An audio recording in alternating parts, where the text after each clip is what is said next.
Hi guys! So kitang-kita nyo naman in one session yung before and after niya. Talagang visible ang changes. This is my very first time na magpapa-treat ng meso-lipo sa aking arms.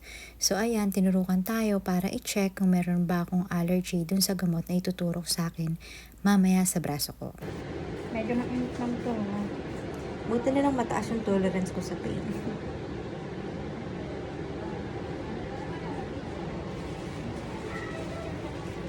Marami hindi kayo mga nag-ano dito, Barbie arms. Yun po ang madalas. Basta nasa pagkain din eh, no? Opo. Kami nga dito, fasting na, mas mabilis. Sige, makapapas na nga ako. Hindi sa pagpupuyat din, doon ako nadadali. Sa trabaho kasi.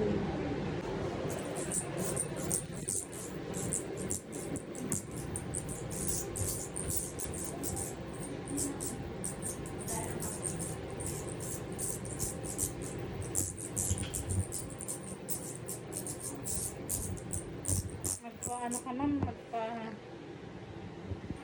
magpaana ilong ka na lang kapag magkakasakit.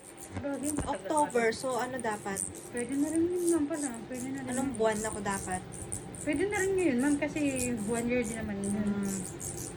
Hindi, yung makikita siya kagad ganun. Makikita siya agad ma'am. Ma-obvious ba? Ma'am, kahapon na nagpagawa dito. Kasi ang alam ko sa ganyan ma'am, meron retouch. Free retouch ba? Ay nga, hindi na nga ako bumalik sa retouch doon eh. 6 months ata yung retouch doon.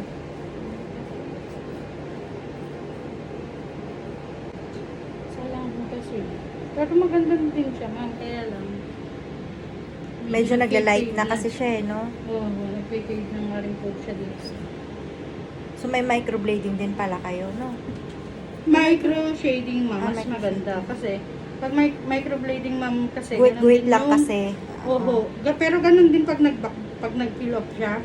Ganyan din. Eh, ang shading ma'am, ganyan din ang labas ng ano niya. Ano ba pagkaiba ng blading sa shading? Ang blade po, ma'am, yung parang ganyan, yung buhok lang. Hibla-hibla lang gano'n. Yes, pero yung shading, Shading ma'am, parang tinulayan mo siya. opo. Mas maganda yun. At makikita mo talaga dun yung shape niya. 40 din ninyo yun, yung sa micro ano. Yes, ma'am. Hindi ko lang alam dito kung magkano yung ganun. Meron din dito kami. Yung lips ko, ma'am, tattoo din. Sino, ikaw? Oo. Ay, So hindi ka na nag-lipstick, kailan? gano'n? Tingin. Wala lipstick yan. Eh, gano'n naman siya katagal? Ito ma'am, 4 years na.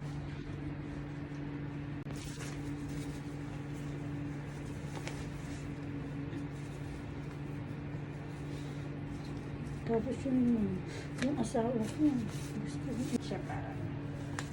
Bali, magano siya, dug-dug-dug, gano'n? Oo.